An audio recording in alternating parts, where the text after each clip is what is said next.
नमस्कार। कार्यक्रम शिक्षा सरकारमा यहाँहरूलाई हार्दिक स्वागत गर्न चाहन्छौँ। सदाझैँ हामी आज पनि शिक्षा सरकार कार्यक्रममा विभिन्न शिक्षा सम्बन्धी विशेष बहस गर्ने गइरहेका छौँ। बिस्तारै विद्यालयहरू कोरोना महामारीका कारणले गर्दाखेरि खुल्ने क्रम जारी रहेको छ। यो सँगसँगै विभिन्न बन्द हडतालले गर्दाखेरि फेरि शिक्षा क्षेत्रलाई पुनः अस्थिर बनाउने हो कि भन्ने पनि कतिपय आकलन भइरहेका छन्। यस्तो अवस्थामा शिक्षा क्षेत्रलाई कस्तो प्रभाव पार्ला, शिक्षा क्षेत्रले यसलाई अन्य विकल्पहरू के दिन सक्लान्, लगायत हामी परीक्षा प्रणाली, नेपाली विद्यार्थीहरू विदेशमा किन पलायन भइरहेका छन्, लगायत विभिन्न विषयमा केन्द्रित रहेर आज हामी कार्यक्रम शिक्षा सरकारमा बहस गर्न गइरहेका छौँ। बहस गर्नका लागि हाम्रा अतिथिका रूपमा हुनुहुन्छ दुर्गानाथ शिवाकोटी, जो लामो समयदेखि शिक्षा क्षेत्रमा निरन्तर लागि पर्नुभएका शिक्षासेवी पनि हुनुहुन्छ। उहाँ गोकर्णेश्वर नगरपालिकाका प्याक्सनका अध्यक्ष तथा सर्वनाम स्कुलका प्रिन्सिपल पनि हुनुहुन्छ। हामी आज उहाँसँग विभिन्न विषयवस्तुमा केन्द्रित रहेर कार्यक्रम शिक्षा सरकार गर्न गइरहेका छौँ। आउनुहोस् स्वागत गरौँ आजका अतिथिलाई। सर स्वागत छ। धन्यवाद। विद्यालयहरू बिस्तारै खुल्ने क्रम जारी छ, केमा व्यस्त हुनुहुन्छ तपाईँहरू आजभोलि?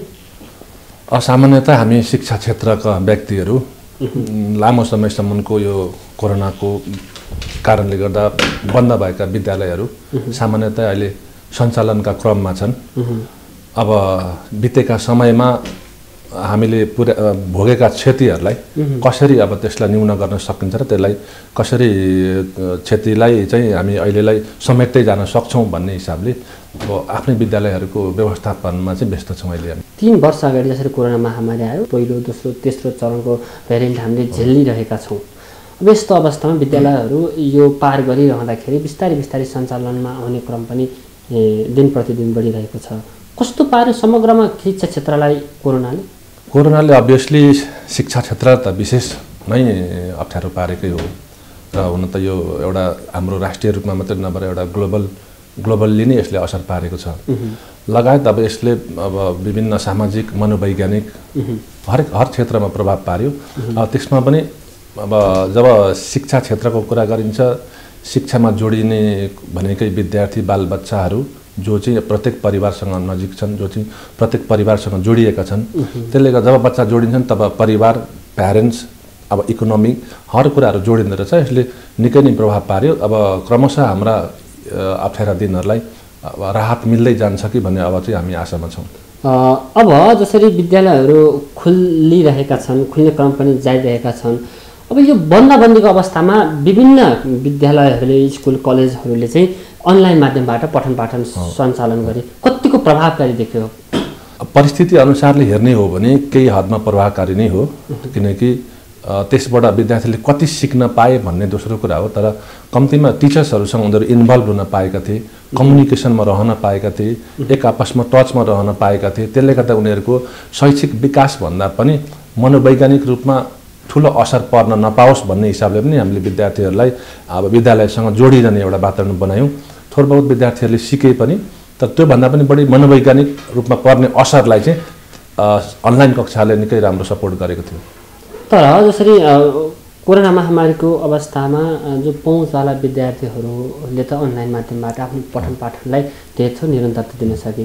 जो पहुँचवाला थिएनन्, पहुँचविहीन थिए, जो काठमाडौँ उपत्यका छाडेर दूरदराजमा पुगेका थिए आफ्नो वासस्थानमा, तिनीहरूले कुन माध्यमबाट पढे? तिनीहरूले सक्छ यो जसरी अनलाइन माध्यमबाट पढेका विद्यार्थीहरूसँग चाहिँ अबको भोलिको दिनमा स्कुलमा कक्षा सञ्चालन गर्नु? अब भौतिक रूपमा जसरी कक्षाहरू सञ्चालन भएका थिए त्यही रूपमा त अनलाइन कक्षाले सबैलाई समेट्न सकेन नै। त्यसमा पनि विद्यार्थीको आर्थिक स्तरलाई, अभिभावकको आर्थिक स्तरलाई हेर्दा पनि यहाँले भन्नुभयो जस्तो सबै विद्यार्थीहरूले अनलाइनको सुविधालाई प्रयोग गर्न सके कि सकेनन्, सबैसँग ती प्रकारका डिभाइसहरू थिए कि थिएनन्। यी विभिन्न कुराहरूको कारणले समान रूपमा सबै विद्यार्थीले अनलाइन कक्षामा जोडिन चाहिँ सकेनन्। तर पनि त्यस अवस्थामा कति हदमा नेपाल सरकारले पनि विभिन्न टिभी मिडिया माध्यमबाट, रेडियो कार्यक्रमबाट ती सबै प्रकारका विद्यार्थीलाई समेट्नलाई प्रयास गर्यो भने हाम्रो सङ्गठन प्याप्सनले, केन्द्रीय प्याप्सनले पनि विभिन्न चाहिँ मिडियाहरूसँग टाइअप गरेर यी प्रकारका कक्षाहरू चाहिँ सञ्चालन गरेको थियो। त्यसले गर्दा सामान्य परिवारका विद्यार्थीहरूले पनि यो फाइदा लिन सकोस् भन्ने चाहिँ यो प्रयास थियो। अब यो कोरोना महामारीले पारेको असर र अबको समाधानको बाटोबाट अलिकति हामी पृष्ठभूमि परिवर्तन गरौँ। जसरी शिक्षा प्रणाली लामो समयदेखि हाम्रो शिक्षा प्रणाली पढाउने पद्धति निरन्तर एकै किसिमका छन्। पाठ्यक्रमको कुरा गरिरहँदाखेरि किन हाम्रो पाठ्यक्रम एकै नासको भयो, शिक्षा दिने प्रणाली पनि एकै नासको भयो, हामी किन त्यो परिमार्जन गर्न सकेनौँ? गुणस्तरीय शिक्षा खोल्ने कहाँ चुक्यौँ हामी? अब यसमा चाहिँ साँच्चै भन्ने हो भने हामीले नेपाल सरकारतिरै जोडिनुपर्छ एक हदले, किनकि हामी सम्पूर्ण अभिभावक होस् या शैक्षिक क्षेत्र होस् या शिक्षा क्षेत्रमा लाग्ने हामी व्यक्ति हौँ या हाम्रा सङ्गठन हुन्, जो पनि सरकारको अन्डरमा बसेर काम गर्नुपर्छ। अब यसमा शिक्षा भनेको आजको भोलि चाहिँ रिटर्न पाउने एउटा विषयवस्तु पनि होइन र यसमा एउटा दूरदर्शिता फार साइटेडनेस चाहिँ कसैले लिनुपर्छ र त्यो लिनु पहिलो जिम्मेवार भनेको हाम्रो अभिभावक सरकार नै हो। र यसमा म देख्छु सरकारको यो फार साइटेडनेसको अभावको कारणले हामी अहिलेसम्म पनि कुरामै मात्रै सीमित छौँ। यसलाई हामीले गेन गर्न लिन चाहिँ पाइसकेका छैनौँ। अब सरकारकै कुरा गर्नुपर्दा पनि सरकार आफूमै स्थिर छैन। अब विभिन्न राजनीतिक सङ्गठनहरू, राजनीतिक दलहरू बिचका खिचातानी र आपसी समस्याहरू, आपसी भेदभावहरू, आपसी कटाक्षहरू विभिन्नको कारणले गर्दा बनिराखेकै सरकार पनि लामो समयसम्म टिक्न नसक्ने, अर्को सरकार बन्नलाई पनि समय लाग्ने र सरकार बनिसक्दा पनि सरकारले एउटा नीति बनाउँदा नबनाउँदै अर्को सरकार परिवर्तन हुने र नीति बनाइसकेकै हुँदा पनि त्यो नीति लागू हुन नपाउँदै अर्को सरकार चाहिँ नयाँ नीति बनाउने। यी विभिन्न कारणले नेपालको इतिहास नै हेर्ने हो भने सरकारको इनस्टेबिलिटी नै हाम्रो सम्पूर्ण समस्याको मेन कारण हो हामीलाई लाग्छ। त्यसैले गर्दा आज पनि हामी गुणस्तरीय शिक्षा भन्दै पनि त्यो हामीले प्राप्त गर्न नसक्नु चाहिँ मुख्य कारण त्यही नै हो जस्तो लाग्छ मलाई। किन राजनीति अस्थिरताको कारणले गर्दाखेरि जसरी शिक्षा क्षेत्रमा पार्ने प्रभावले भोलिका दिनमा आउने कठिनाइहरू के देख्नुहुन्छ तपाईँहरू? स्वाभाविक रूपमा भोलि नभएर आजै पनि हामीले कठिनाइ भोगिराखेकै छौँ। आजभन्दा 10 वर्ष अगाडिको कुरा हेर्ने हो भने आज 10 वर्ष पछाडि भइसकेको छ। यो 10 वर्ष पछाडिको अहिलेको अवधिमा पनि हामीले 10 वर्ष अगाडि भन्दा फरक रिजल्ट, फरक परिणाम पाइसक्नुपर्ने हो। त्यसले गर्दा भोलिका दिनमा हामी सधैँ भोलि भन्छौँ, तर प्रत्येक दिन हाम्रो लागि हिजोको लागि भोलि थियो। तर पनि अहिलेसम्म हामीले कुनै पनि उपलब्धि नपाउने हुँदा भोलि पनि हामीले यही स्तरमा जानुपर्ने स्थिति छ। यदि नजाने हो भने सबै नागरिक समाज भनौँ या राजनीतिक कर्मी भनौँ या सरकारमा जिम्मेवारी लिएर बस्ने व्यक्तिहरूले एउटा जिम्मेवारपूर्ण काम गर्न चाहिँ सुरु गरिहाल्ने मात्रै हामीले क्रमशः हामीले सोचेको परिणाम पाउन सक्छौँ। जसरी हामीले सरकारलाई दोष दिइरहँदाखेरि सरकार पनि होला आफ्नो ठाउँमा एउटा बोल्ड निर्णय गर्ने, उसले नेतृत्व गर्ने ठाउँ होला, तर सरकारी शिक्षा स्वास्थ्यमा जसरी बजेटहरू विनियोजन गरेका छन् विभिन्न स्कुल कलेजलाई, जसरी अहिले पछिल्लो समयमा त अलिकति परिवर्तन पनि भएको भन्ने देखिन्छ। यसो हुँदाहुँदै पनि शिक्षा क्षेत्रमा सरकारकै मुख ताक्नुपर्ने हो त? अहिले त स्थानीय सरकार छ, प्रदेश सरकार छ, त्यहाँका स्थानीय सरकारले चाहिँ नीति नियम बनाउन पनि त सक्थ्यो होला नि त। तिनीहरूले सरकारलाई के मुख ताक्नु पर्थ्यो र केन्द्रमा? मुख्य गरेर अब सरकार भन्नाले अब स्थानीय पनि सरकार नै हुने रहेछ, प्रदेश पनि सरकार नै हुने रहेछ र केन्द्रलाई पनि हामी सरकारै भन्दा रहेछौँ। हामी स्थानीय तहकाहरूले स्थानीय सरकार भन्छौँ। यद्यपि हामी व्यक्तिगत रूपमा संस्थागत रूपमा गर्नुपर्ने काम पनि जिम्मेवारी पनि छन्। सम्पूर्ण रूपमा सरकारले नै गरिदिनुपर्छ भन्ने चाहिँ होइन, तर एउटा अभिभावकत्व चाहिँ निभाउनु पर्ने सरकारले नै रहेछ। र हाम्रो मानव मनोविज्ञान पनि के रहेछ भने कसैको डर भयो भने केही काम गर्न खोज्दो रहेछौँ। जस्तै कुनै एउटा विद्यालय सही तरिकाले सञ्चालन भएको नभएको कसैले निगरानी गरिदियो भने, कसैले अनुगमन गरिदियो भने, त्यहाँ भएका कमी कमजोरीलाई करेक्सन गर्न चाहिँ अघि सर्दियो भने त्यहाँका सम्बन्धित व्यक्तिहरू पनि अझै सजग भएर काम गर्ने रहेछन्। त्यसले गर्दा पनि सरकारको एउटा महत्त्व रहेछ सधैँ पनि। अब अर्को हाम्रो एक खालको पुरानोदेखि अहिलेसम्मको एउटै संस्कार आफ्नै तरिकाले एज इट इजमा चल्ने खालको एक खालको संस्कार भइराखेको छ। किनकि अब कुनै प्रकारले एउटा जागरुक रूपमा अगाडि सरेर यो काम गर्नै पर्छ भनेर निस्किने व्यक्तिहरूको सङ्ख्या कमी छ। यदि कुनै व्यक्ति त्यसरी त्यो तरिकाले निस्किहाल्यो भने पनि, कुनै काममा प्रगतिशील तरिकाले राम्ररी काम गर्नुपर्छ भन्ने तरिकाले निस्किहाल्यो भने पनि त्यस्ता व्यक्तिहरूलाई चाहिँ अहिलेको हाम्रो सामाजिक संस्कार कल्चरले गर्दाखेरि पनि त्यसलाई डिस्करेज गरिरहेको स्थिति छ। त्यसले गर्दा पनि हामी पछि नै छौँ र यसको मुख्य जिम्मेवार सरकार हुँदाहुँदै पनि हामी प्रत्येक व्यक्ति, अभिभावक, टिचर्स, विद्यालय सञ्चालक यी सबैले केही न केही हामी चाहिँ कुनै न कुनै मात्रामा हामी पनि स्टेक होल्डर्स चाहिँ हौँ यो कमजोरीको।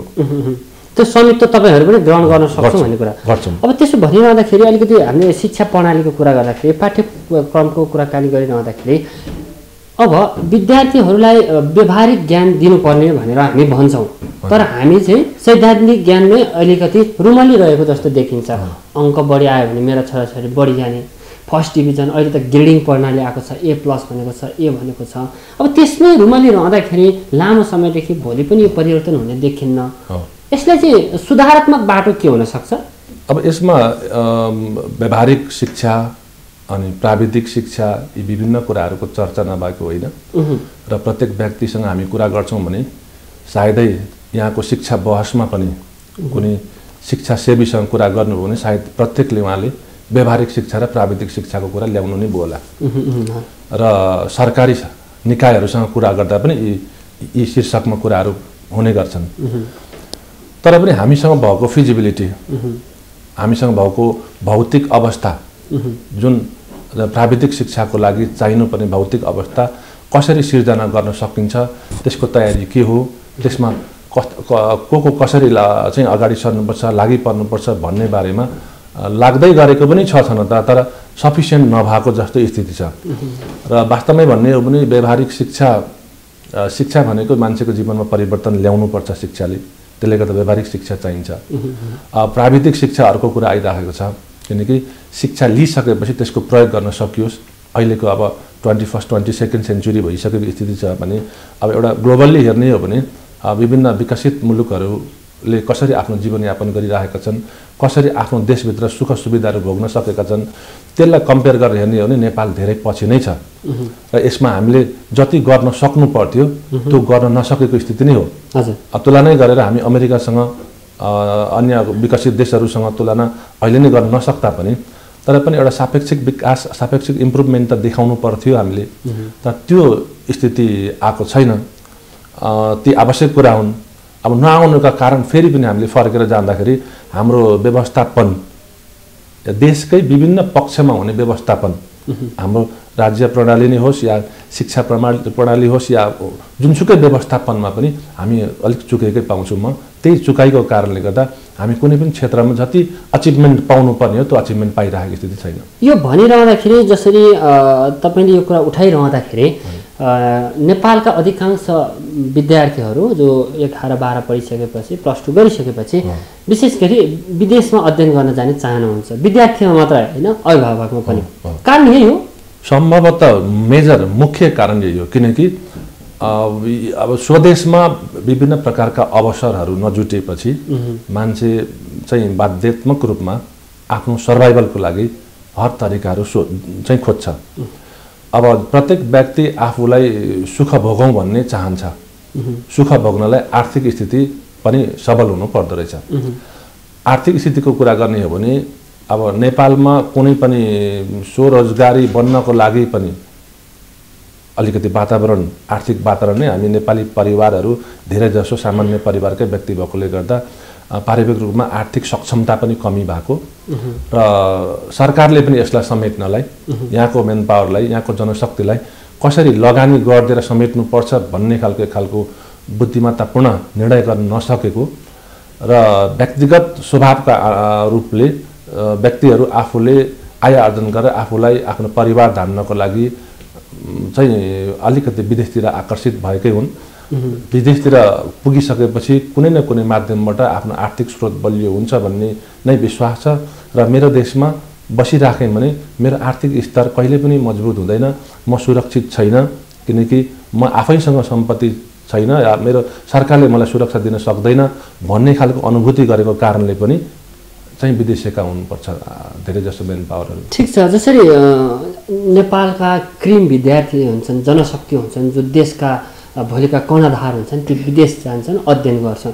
अब ती विदेशमा अध्ययन गरिसकेका विद्यार्थीहरू जसरी नेपाल आएर आफ्नो अध्ययन पुरा गरेर नेपाल आएर उनीहरूले गर्न सक्ने उनीहरूलाई वातावरण दिन सक्ने वातावरण कस्तो पाउनुहुन्छ ती विद्यार्थीहरूको भोलिको भविष्य? पक्कै पनि विकसित देशमा गइसकेपछि धेरै फरक खालको ज्ञानहरू त आर्जन गरेकै हुन्छन् विदेश जाने विद्यार्थीहरूले र आफ्नो देशको माया नभएको पनि होइन विदेश जाने व्यक्तिहरूलाई, जोसुकै व्यक्तिहरूलाई पनि। किनकि हामीले विभिन्न मिडियाहरूबाट बुझ्दाखेरि विदेशतिर गएका विद्यार्थीहरू अथवा मेन पावरहरू आफ्नो देशको माया धेरै तरिकाले व्यक्त गरेको पाइन्छ।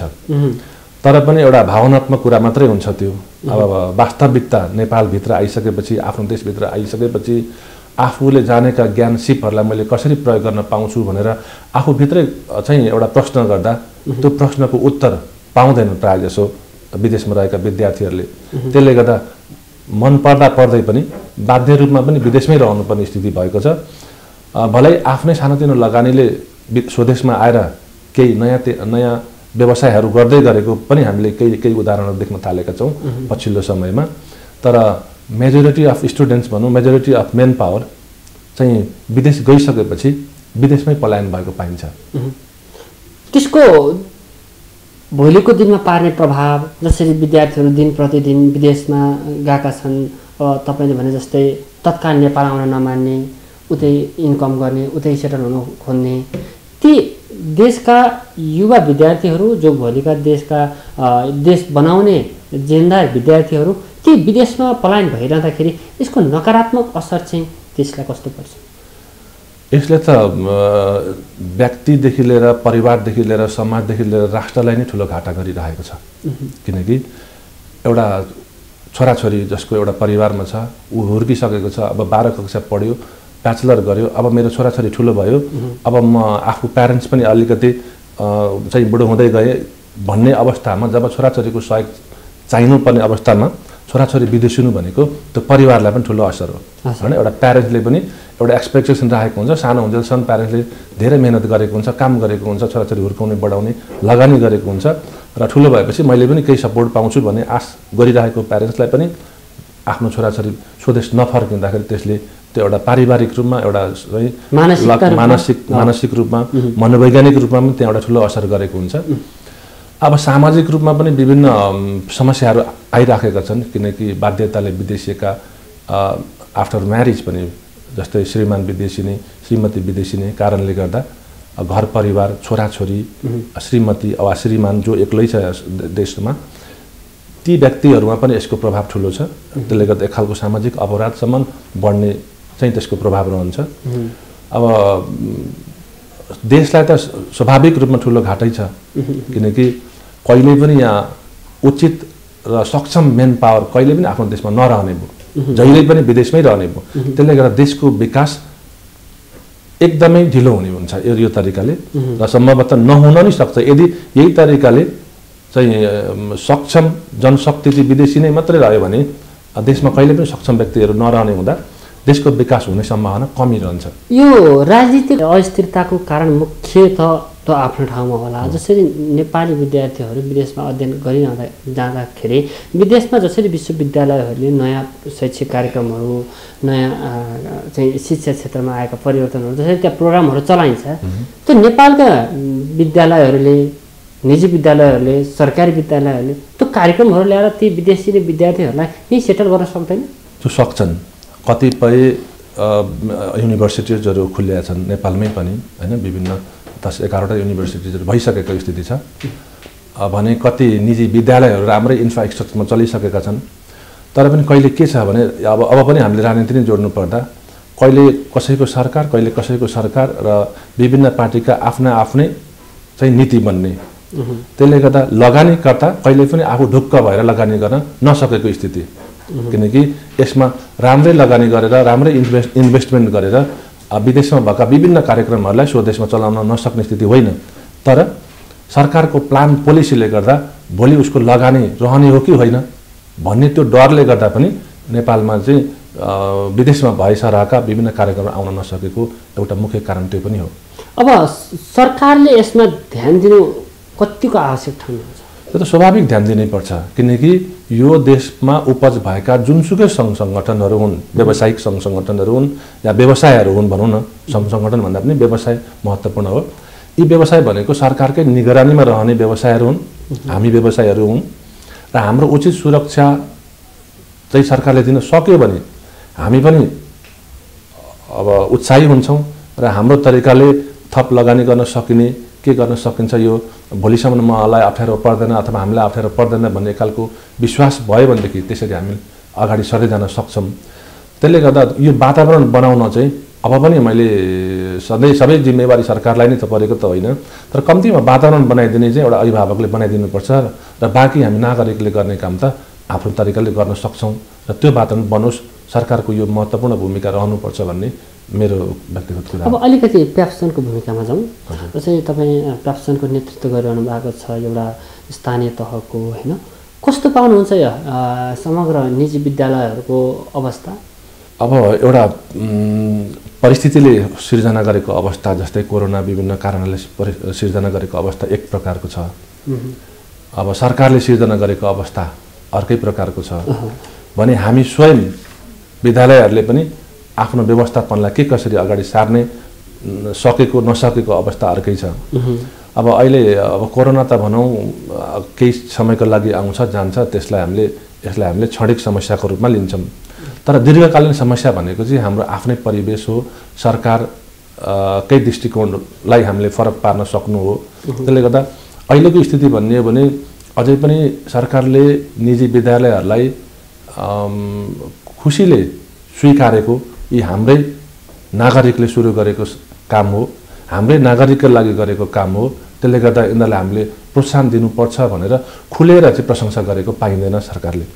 त्यसले गर्दा अझै पनि हामी निजी विद्यालय सञ्चालक र सरकार चाहिँ पक्ष विपक्ष पो हो कि जस्तो कता कता भान हुन्छ कहिलेकाहीँ, तर आखिरमा पक्ष विपक्ष हुनुपर्ने स्थिति त होइन। तर निजी विद्यालयलाई आरोप छ दुर्गनाश जस्तो बढी शुल्क लिइदिने, होइन, अलिकति त्यो सँगसँगै महामारीमा पनि अलिकति पीडा नबुझिदिने, अब ड्रेस पनि त्यही विद्यालयबाट किनिदिनु पर्ने, कपी पनि त्यही विद्यालयबाट किनेर सबै सामग्रीहरू चाहिँ जो विद्यार्थी हो त्यहीबाट किनिदिनु पर्ने एउटा चाहिँ एकाधिकार जस्तो चाहिँ त्यो लगाएको लादिएको भन्ने चाहिँ आरोप छ। हो, स्वाभाविक यो कुरा। अब तपाईँ एउटा किन यो प्रश्न किन उठाइरह्यो भने तपाईँ एउटा नेतृत्वमा पनि हो। हजुर, स्वाभाविक हो, यसको एन्सर हामी दिन तयार छौँ, हामी सक्छौँ। अब विभिन्न कुराहरू विद्यालयबाटै किन उपलब्ध गराएको भन्ने एउटा क्वेसन छ। कपी पनि त्यहीँबाट, पोसाकहरू पनि त्यहीँबाट, किन नपाउने भन्ने कुरा हो। साँच्चै भन्ने हो भने चाहिँ अब निजी विद्यालयहरूले आफ्नो छुट्टै पहिचान बनाउन खोज्छन्, किनकि यो व्यवसाय एक प्रकारले निजी व्यवसाय हो र आफ्नो उन्नति प्रगति र अरूभन्दा फरक कसरी देख्न सकिन्छ भनेर सोच्न पाउनु प्रतिस्पर्धामा पनि जानका लागि यो इन्डिभिजुअल फ्रिडम, इन्डिभिजुअल थोरै राइट पनि होला। जस्तै तपाईँ भन्दा म अझै राम्रो देखिन पाए हुन्थ्यो भन्ने मलाई व्यक्तिगत रूपमा लाग्न सक्ला, या तपाईँलाई त्यसरी नै लाग्न सक्ला। यो निजी विद्यालयहरू थोर बहुत आफ्नो लगानीमा सुरु भएको र आफ्नो व्यवसायलाई अझ राम्रो कसरी बनाऊँ भन्ने हिसाबले सोच्न सकिन्छ। त्यसले गर्दा फरक फरक प्रकारको पोसाक बनाइएको हुन्छ, फरक फरक किताबहरू पनि त्यसरी छानिएको हुन्छ। अब यो बजारमा खुल्ला रूपमा अभिभावकलाई छोडिदिने हामी विद्यालयहरू सक्छौँ, पोसाक पनि जहाँसुकै गरेर तपाईँ तयार गर्न सक्नुहुन्छ हामी भन्न सक्छौँ, पुस्तकहरू पनि जहाँसुकैबाट तपाईँले चाहिँ खरिद गर्न सक्नुहुन्छ हामी भन्न सक्छौँ। तर अभिभावकले नै यो दुःख भोग्नुपर्ने हुन्छ। एउटा पोसाकको लागि एउटा लोगो लगाइएको होला, आफ्नो आइडेन्टिटीको लागि स्कुलले बनाएको होला, अब आफ्नै खालका विभिन्न सिग्नलहरू केही होलान्। अब त्यो चाहिँ अभिभावकले खोज्न थाल्नु पऱ्यो भने मार्केटमा कहाँ जाने के गर्ने त्यो असुविधा हुन्छ। त्यो असुविधा नहोस् भनेर हामीले यहाँबाट चाहिँ लिनुभयो भने तपाईँलाई सबै कुरा त्यहाँ पाइन्छ है, एकै ठाउँमा तपाईँलाई सुविधा होस् भन्ने हिसाबले हामीले अभिभावकलाई यो एकै ठाउँमा चाहिँ एउटा केन्द्र तोकिदिनुको कारण त्यो हो। अब विद्यालयबाटै चाहिँ भन्दा पनि हामीले तोकिदिएका ठाउँहरू हुन्छन् ताकि त्यहाँ सबै कुरा जुटाएर अभिभावकको सहजका लागि जुटाइदिएको मात्रै हो यो। तर यसमा हामीले उल्टो दोष भोग्नु परिराखेको स्थिति मात्रै हो यो। त्यसमा कुनै दुविधा छैन। ठिक छ, अब अलिकति हामी नतिजाको कुरा गरौँ, परीक्षा प्रणालीको कुरा गरौँ। जसरी परीक्षा प्रणाली को कुरा गरिरहँदाखेरि परीक्षा दिने सिस्टम एउटा निरन्तर एउटै देखिन्छ, किनभने गयो 3 घण्टामा आफ्नो चाहिँ समग्र मूल्याङ्कन 3 घण्टाभित्र गर्नुपर्ने भन्ने प्रावधान छ। यो परीक्षा प्रणाली हामी कहाँ चुक्यौँ? यसले निरन्तरता दिन आवश्यकता छ परीक्षामा, केलाई परिमार्जन गर्न सकिन्छ? परिमार्जन परीक्षा थोर बहुत यसको महत्त्व छ, तर परिमार्जित परीक्षा चाहिँ अझ राम्रो हुन्छ। अब अहिलेसम्म हामीले धेरै जसो हदमा चाहिँ लिखित परीक्षा, यहाँले भन्नुभएको जस्तै 3 घण्टाभरि लेख्ने र त्यो लेखेको आधारमा ऊ कति राम्रो र नराम्रो भन्ने अथवा अब्बल सब्बल विभिन्न तरिकाले हामी क्याटेगोराइज गरिराखेका छौँ। त्यो परीक्षा प्रणाली चाहिँ हजुरलाई अहिले मैले किन बिचमा रोकेँ भने जस्तो नर्सरीदेखि मास्टर डिग्रीसम्म एउटै प्रणाली एउटै भयो क्या सर?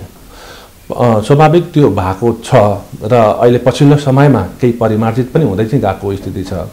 तर हुनुपर्ने चाहिँ मेरो विचारमा कस्तो लाग्छ भने भलै सैद्धान्तिक परीक्षाहरू कति कुराहरू हामीले लिनुपर्ला, सैद्धान्तिक पक्षबाट पनि हामीले विद्यार्थीलाई मूल्याङ्कन गर्नुपर्ला, त्यो स्वाभाविक हो। तर अन्य व्यवहारिक पक्ष अनि अब अरू प्र्याक्टिकल विभिन्न तरिकाहरू हुन्छन्, हामीले विद्यार्थीको एक्सपोजर, विद्यार्थीको कन्फिडेन्स, क्रिएटिभिटी, यी विभिन्न पक्षहरूलाई पनि हामीले समान रूपमा यो सैद्धान्तिक परीक्षा जस्तै समान रूपमा लिएर त्यसलाई पनि चाहिँ परीक्षण गरियो भने कोही विद्यार्थी लेख्नमा राम्रो छ होला, कोही विद्यार्थी एक्सपोजरमा राम्रो हुनसक्छ, या कोही विद्यार्थी क्रिएसनमा राम्रो हुनसक्छ।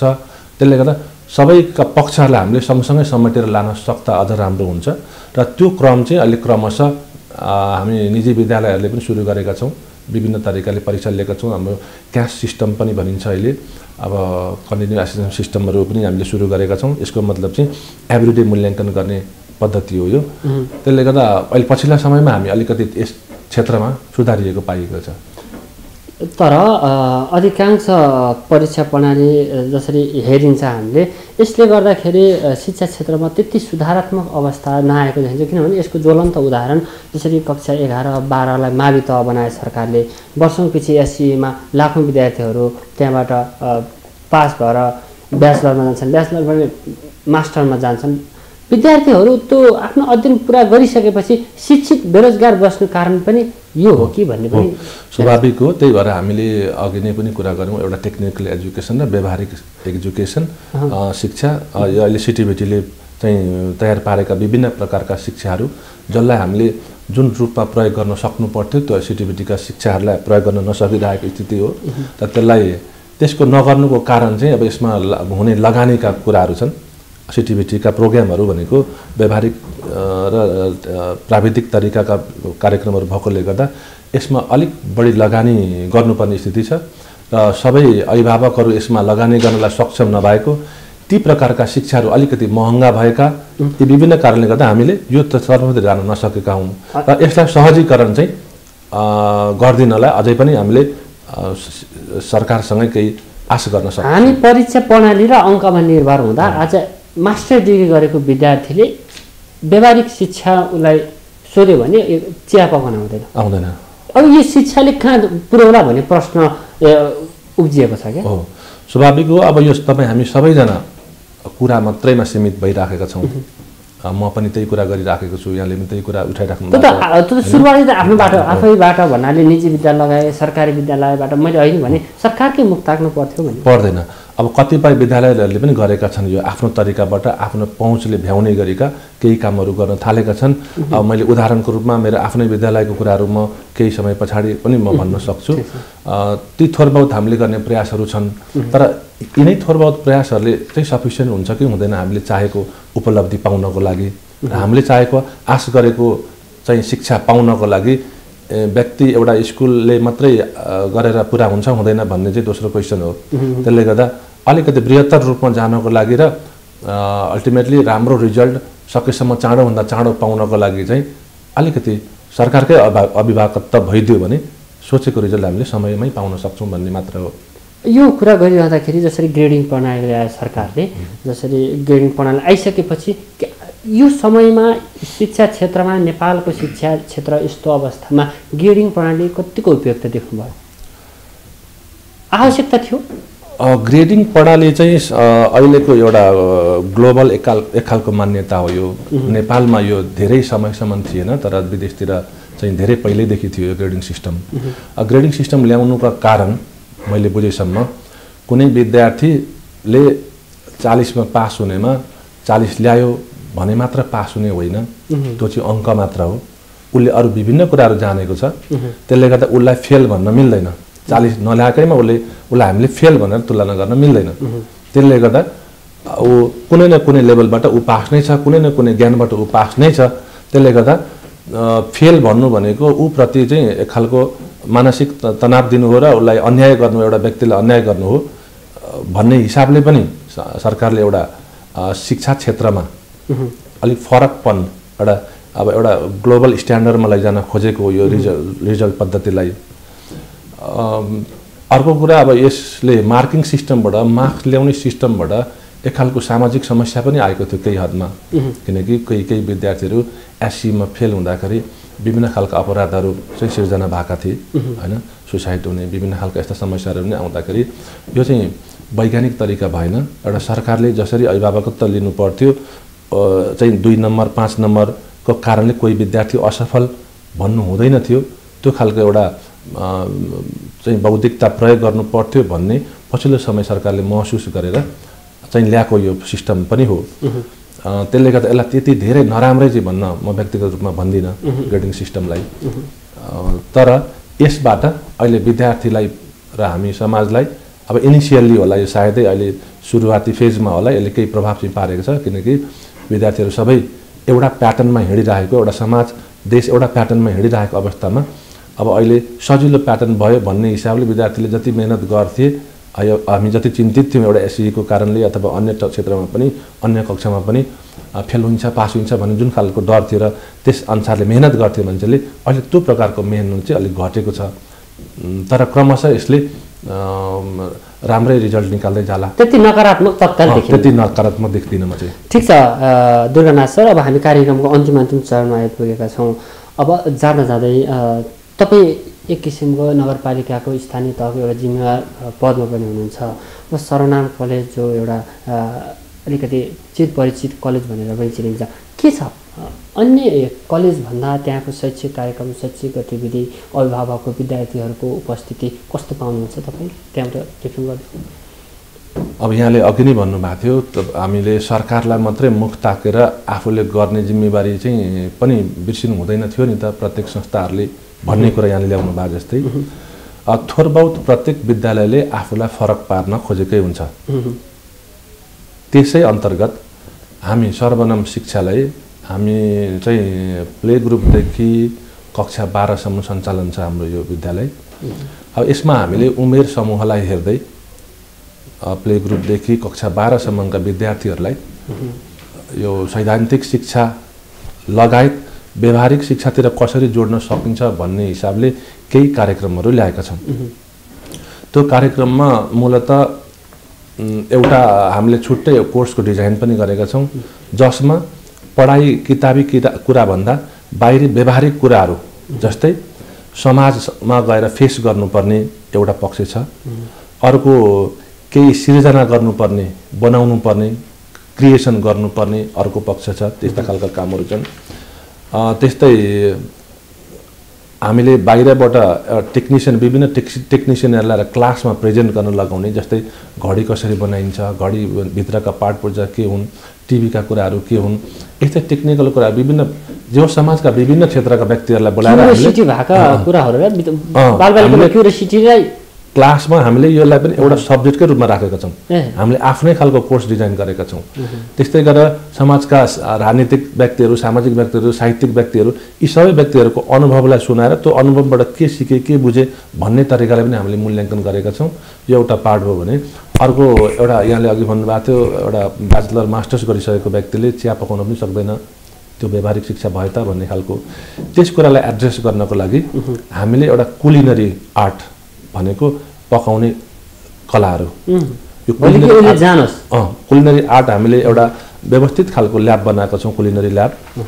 त्यसमा हामी सबै कक्षा 6 देखि माथिका 12 कक्षासम्मका सम्पूर्ण विद्यार्थीहरूलाई एउटा क्लासकै रूपमा एउटा 100 मार्क्सको सब्जेक्टकै रूपमा त्यो विभिन्न परिकारहरू बनाउन, पकाउन, गर्न र सर्भ गर्न पनि सम्पूर्ण पकाउनेदेखि लिएर अन्तिम सर्भिससम्म भनौँ न भाँडासम्म धुने र किचन सफा गर्नेसम्म सम्पूर्ण प्याकेजमै तिनै विद्यार्थीहरूले गर्ने यो खालको व्यवस्था गरेको छ।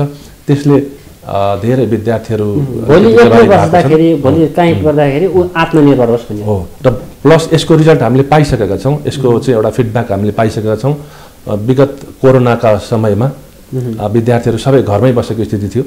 त्यतिखेर विद्यार्थीहरूले घरमा आफ्नो प्यारेन्ट्सलाई यी विभिन्न कामबाट सहयोग गरेको पाइयो र अभिभावकहरूले पनि यो हाम्रो यो कामहरूलाई प्रशंसा गर्नुभएको थियो। यहाँहरूले स्कुलले सिकाइदिएकोले गर्दा आज मेरो बच्चाहरूले घरमा यसै विभिन्न कामहरू गर्न सकिराखेका छन्, जानिरहेका छन् भनेर अभिभावकले यसलाई प्रशंसा गर्नुभएको थियो।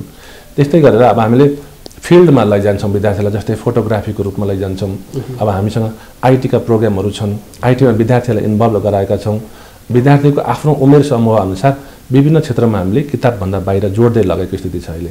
अब अन्तिममा जसरी तपाईँ गोकर्णेश्वर नगरपालिकाको प्याप्सन गर्दैछ भने चाहिँ के छ गोकर्णेश्वर नगरपालिकामा प्याप्सनको भूमिका?